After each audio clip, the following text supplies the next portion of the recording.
غریبوں کا خون چوستے تھے، لت پڑی ہوئی تھی، تو اللہ پاک نے فرمایا دیکھو آج ختم، بس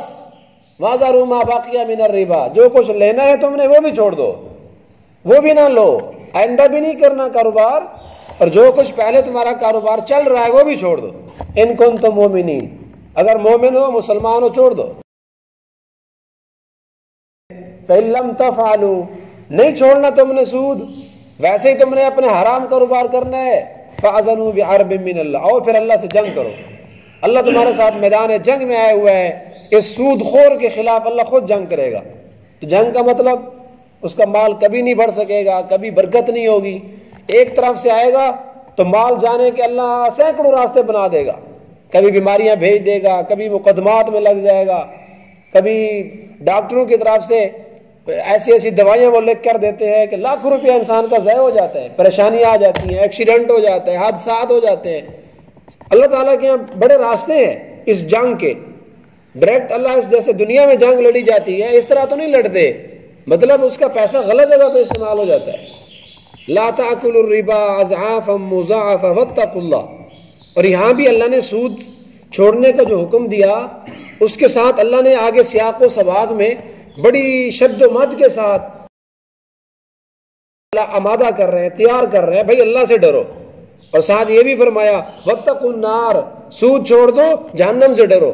یعنی اگر نہیں چھوڑو گے تمہیں جہنم میں جانا پڑے گا، اور ساتھ یہ بات بھی کی وَأَطِیعُوا اللَّهَ وَأَطِیعُوا الرَّسُولَ، اللہ اس کے رسول کی بات کو مانو۔ اور آقا علیہ الصلوۃ والسلام جب معراج والی رات عرش پر گئے تو آپ نے سود خور لوگوں کا حشر وہاں دیکھا، اور اپنی امت کو آ کر بتایا کہ میں وہاں گیا اور میرا گزر ایک ایسی قوم سے ہوا جس کے پیٹ بڑے بڑے کمرے، بڑے بڑے کوٹھے کی طرح تھے، جیسے کمرہ ہوتا ہے بڑا بڑا، ان کے جسم چھوٹے، پیٹ بڑے ہوئے تھے، اور ان کے پیٹ کے اندر سانپ اور بچھو تھے اور ان کو ڈنگ مار رہے تھے۔ تو آپ نے پوچھا حضرت جبرائیل سے کہ جبرائیل یہ کون لوگ ہیں؟ فرمایا رشوت خور ہیں، یہ سود خور لوگ ہیں، دنیا میں سود پر پیسہ دیتے تھے، پیسہ چلاتے تھے، آج اللہ نے کیونکہ یہ سود ان کے پیٹ میں جاتا تھا، پیٹ بھرنے کے لیے کرتے تھے، اللہ نے ان کے پیٹ کو بڑا کر دیا۔ تو یہ بھی اللہ تعالیٰ جو عذاب دیتے ہیں نا اس جرم کی مناسبت سے دیتے ہیں۔ جو علماء سو ہیں، جو لوگوں کو باتیں کرتے خود عمل نہیں کرتے، قیامت میں ان کا عذاب یہ ہوگا کہ ان کی زبانیں کتری جائیں گی، اس لیے کہ زبان سے وہ بولتے تھے، خود عمل نہیں کرتے تھے، اور جو جھوٹ بولنے والا ہے اس کی باتیں چیری جائیں گی کیونکہ منہ سے جھوٹ بولتا ہے۔ تو یہ سود خور آدمی اپنے پیٹ بھرنے کے لیے سب کچھ کرتا ہے، اس لیے اللہ نے عذاب بھی اس کے پیٹ کو دیا، اس کا پیٹ بڑا کر دیا، اور پھر اس کا مال، سود کا پیسہ وہ قیامت کے دن وہ سانپ اور بچھو کی شکل اختیار کر لے گا۔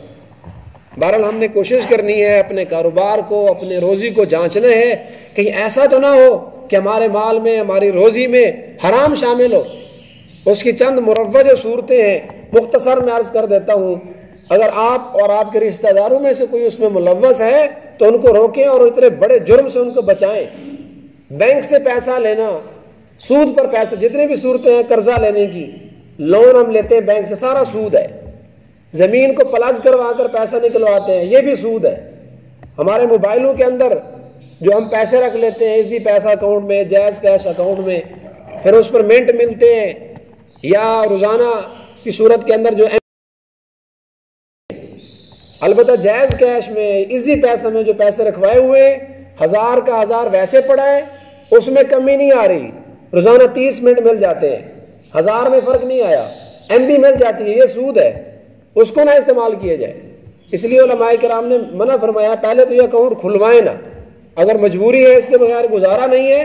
تو یہ منٹ اور یہ ملنے والا MB میسج وغیرہ یہ استعمال نہ کیے جائے۔ اسی طرح بیمہ پالیسی، کئی سارے دوستوں نے بیمہ کرایا ہوا ہے، اپنے پیسے وہاں دیے ہوئے ہیں، یہ بھی سود ہے۔ اگر بعض حضرات نے تو یہ بھی لکھا ہے کہ کسی آدمی نے بیمہ پالیسی کرائی ہوئی ہے، اس کے ساتھ کسی بھی طرح کا رشتہ ناتا کرنا، اس کے پاس بیٹھنا، بلکہ اس کے پاس بیٹھ کر کچھ چائے کی پیالی پینا، یہ بھی حرام ہے۔ جس آدمی کے بارے میں یقین ہو کہ اس کا سودی کاروبار ہے، پیسہ سود کا ہے، اس کی دعوت کھانا بھی جائز نہیں ہے۔ اور کسی نے بھی چند صورتیں مروجہ سود کی، اللہ تعالی ہم سب کو ان سے محفوظ فرمائے۔